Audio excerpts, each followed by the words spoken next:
Patrice Célie, la CIRES a examiné ce soir le dossier relatif à la concession du marché de l'eau et de l'assainissement, donc à l'Assise, un marché de 210 millions d'euros. Est-ce que vous pourriez expliquer un petit peu justement c'est quoi le contenu de cette concession? Alors ce soir, nous avons présenté un rapport effectivement important pour les 6 communes de la CIRES. Il s'agit d'un nouveau contrat pour la gestion de l'eau potable et de l'assainissement collectif sur les 6 communes de la CIRES. Jusqu'à présent, chaque commune avait son contrat et il n'y avait pas d'harmonie particulière entre les prix, des prix différenciés entre les différents territoires en fonction des délégataires qui étaient retenus. Et donc l'objectif, ça a été d'avoir un seul concessionnaire, un seul délégataire pour gérer l'eau potable et l'assainissement collectif sur les 6 communes de la CIRES. Et donc ce soir, tout simplement, nous avons fait soumis au vote de l'Assemblée le choix de ce contrat et le choix du délégataire. En ce qui concerne les services qui sont contenus dans ce contrat, ils ont été travaillés, négociés avec le candidat qui a remis une offre dans le cadre de la procédure d'appel d'offres qui a été lancée en 2024. Et donc l'objectif que j'ai essayé de poursuivre et d'atteindre, ça a été d'optimiser au maximum les bénéfices pour les abonnés à l'eau potable et à l'assainissement collectif des 6 communes de la CIRES.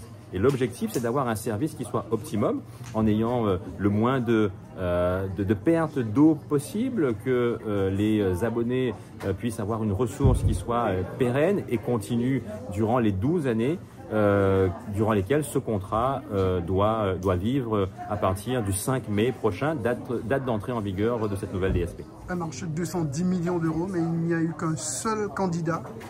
Oui, c'est la procédure qui en a voulu ainsi. Il y a eu un délai qui a été laissé pour que des réponses puissent être apportées. Et ce qui a été dit ce soir en conseil communautaire par le bureau d'études qui nous a accompagnés, c'est que de son expérience, en tout cas, des délais aussi longs, c'est-à-dire près de 80 jours, ne sont jamais octroyés pour pouvoir répondre à des offres de la même nature et de la même dimension.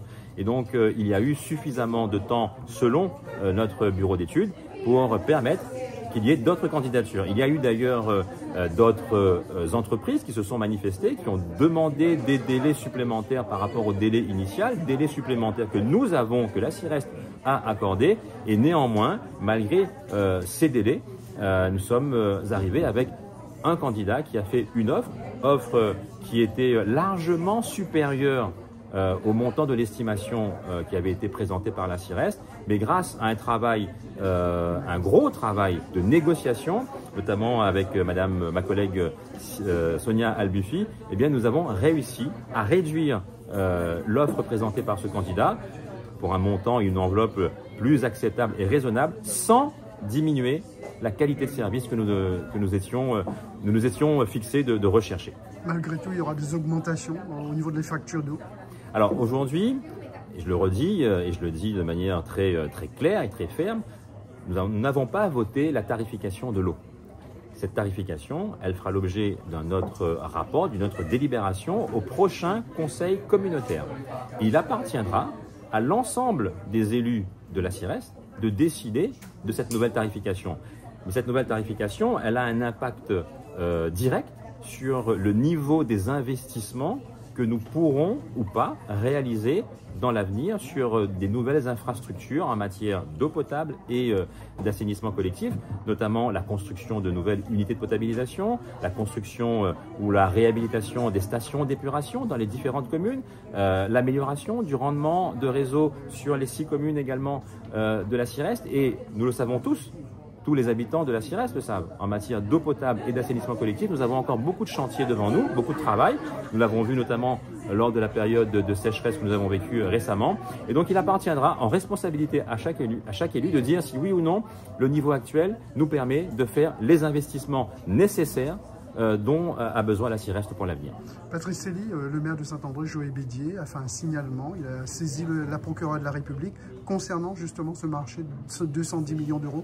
Vous en pensez quoi? Je n'en pense rien du tout. Il a signalé ce qu'il voulait signaler à la justice et donc la justice dira si ce signalement était opportun ou pas. en tout état de cause, moi je constate qu'il y a des élus qui sont au travail et il y en a d'autres qui préfèrent toujours rester dans la polémique. Et vous répondez que tout a été fait dans la légalité?